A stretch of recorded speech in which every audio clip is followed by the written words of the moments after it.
said that it would be our most significant accomplishment if we came down here and won this game under the circumstances.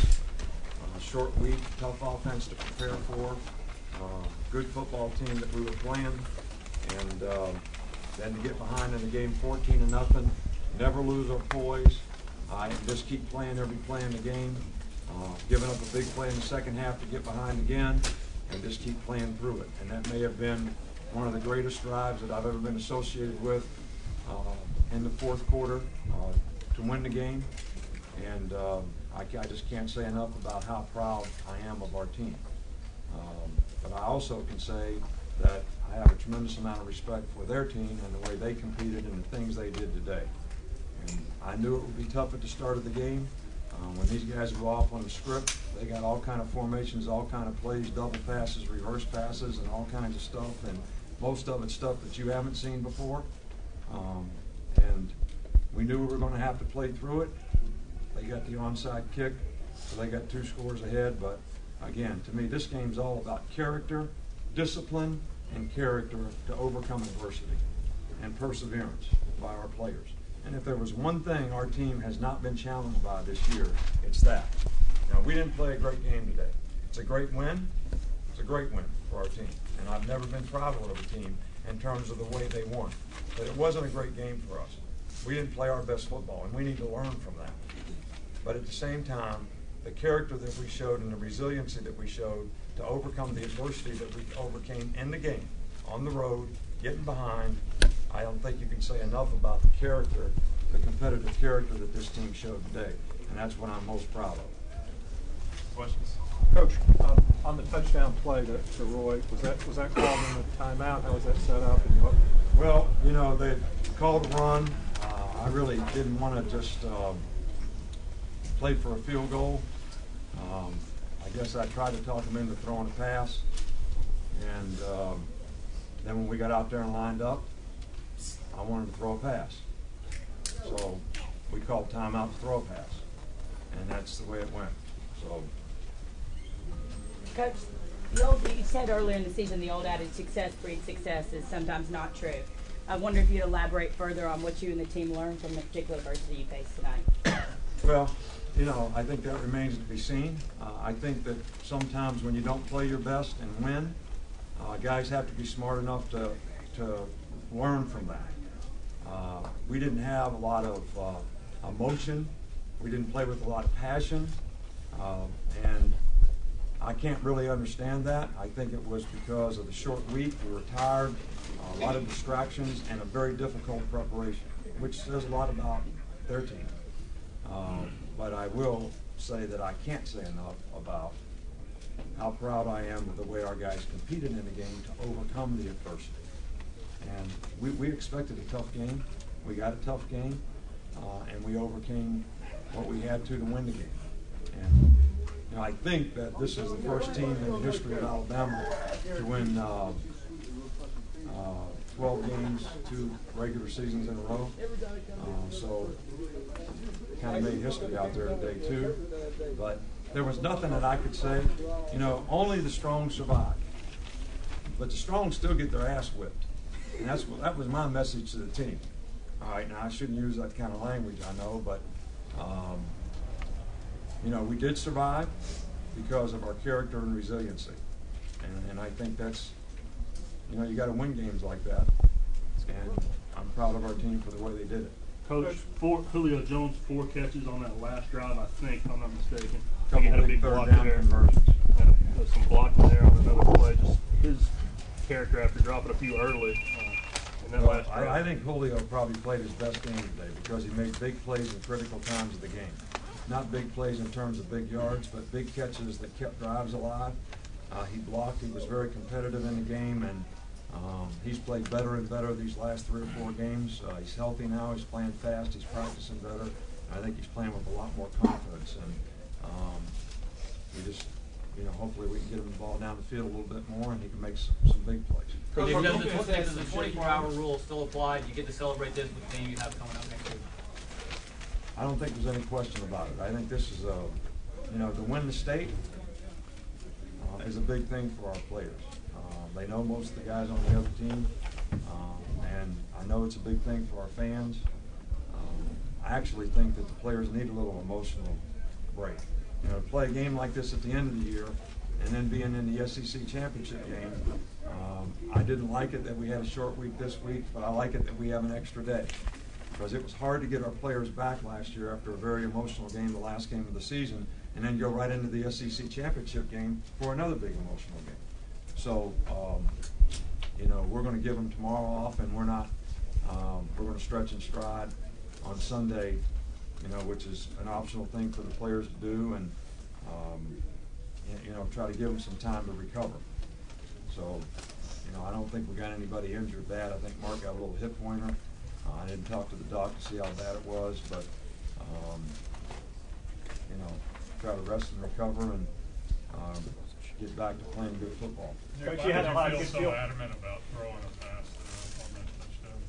Excuse me? Why did you feel so adamant about throwing a touchdown that you called the timeout? Well, it was, I mean, we needed 4 yards. I mean, when they're in goal line defense, they got them all up there. It's kind of hard to gain 4 yards on one play. I felt like if we got in a goal line formation and made them think we were going to run, you know, that's sometimes that's when you get the best coverage, the easiest coverage to throw, because they're all coming to get the run, and that's exactly what happened. And Greg made a good throw and a good catch, and it's a safe play. I mean, it's a safe play. So, Coach, you got a big punt return from Javier Arenas, set up 3 points in the third quarter. Can you talk about that return and how it flipped the field?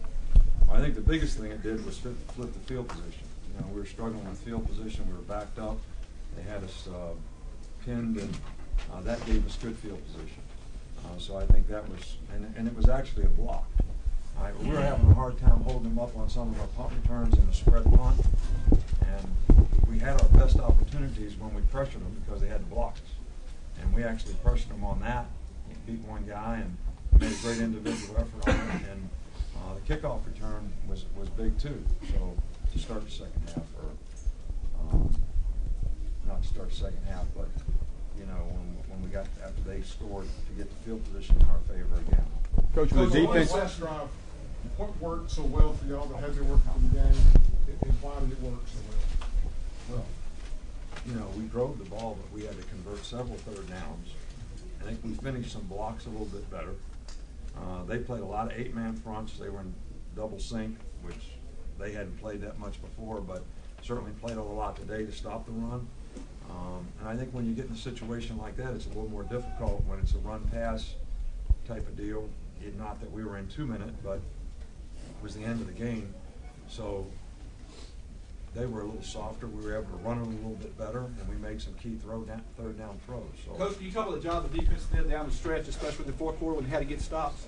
Well, I thought it was big when they got the ball on about the 40, 45-yard line after we were backed up, and we got tackled for a loss and a sack on third down, which kind of pushed it back. The defense really played pretty well in the second half, except for the big play. We had a corner fire on. Mark had the guy man-to-man. They ran a double pattern. He looked at the quarterback, and you know, it was a big play. So other than that, I thought after the first quarter, the defense played pretty well the rest of the game, except for that play. Made a lot of plays and didn't let them drive the ball. Were there adjustments that were made defensively, or was it just a matter of weathering that storm with all the trick plays they ran after it? Well, I mean, we made some adjustments. We always make adjustments, but I think the biggest thing is the players settle down. You know, that's the biggest thing, is just to get the players to settle down. Like on the reverse, you know, we rotated the coverage the wrong way. We had no run support over there. You know, they motioned the guy in the backfield, which we should have went from one rotation to the other, and we didn't do it. So it's just a matter of, you know, all that stuff that they see, making the proper adjustments. But once they start to see it, and you can show it to them, then, you know, they kind of understand it and don't make the mental mistake. And I think that's the biggest thing when you play against them is, you know, you got to keep the sideboards on the defense so they don't get those kind of plays, and don't let them run the ball inside, which we did a pretty good job of today. So, but it was the big plays that really made the difference, and they did a good job of executing. I don't want to take anything away from them, but we didn't always play it exactly right, but it was their formation variations that probably created some of the mistakes. Coach Greg, I think was 6 for 6 on that last drive. And just talk a little bit about his composure and your confidence in that situation. Well, you know, he did a good job in that situation, and, you know, that was a great drive. And I think when you make those plays on third down, you have to make, it's important, but I think everybody gave him an opportunity to do that. You know, we didn't always have an opportunity today. We didn't protect him real well at times. We didn't get open like we needed to, and there was a couple times when he could have made a little better decisions, but he made all the right decisions in the critical time of the game. And I think that's what great competitors do, and Greg's been a great competitor for us all year long. What were they doing to limit the run game tonight? Playing 8-man fronts, you know, I mean, and was in a lot of double sync, and you know, I think when people play in that, you're anticipating it, it's best to have check with knees, and we probably weren't as prepared for it as we should have been. Dennis has one more. Nick, how often do you wonder, you've been so successful this year, how will we do with 1 minute to go, you know, 1 point down? You mentioned the character thing. Does that ever enter your mind? Because that's something you can't game plan for. No, I know, and it's something that our team hadn't really been challenged with. So, you know, you just play the next play. You know, you say, what's going to give us the best opportunity to be successful in the next play? That's what we tell our players all the time. I think that's probably why they didn't lose their poise when they got behind in the game, and it's probably why they didn't lose their poise at the end of the game when they had to make plays to win the game. Just focus on the next play, finish that play. You know, every play has a history and a life of its own, and you got to focus on that play regardless of what happened on the last play. And I think that sort of resonates with our players about that's how you compete, that's how you play. And I think if that's how you look at it, and you're not result oriented, and you just play the game and get the result, then I think that's the best way to compete. Now I know for fans and other people, everything's based on the results. But great competitors can play in that moment and that time, and great teams can play in that moment and that time. And I'm not saying we have a great team. I'm just saying that our team was able to do that tonight, and that was important in us finishing this game like we needed to get the win.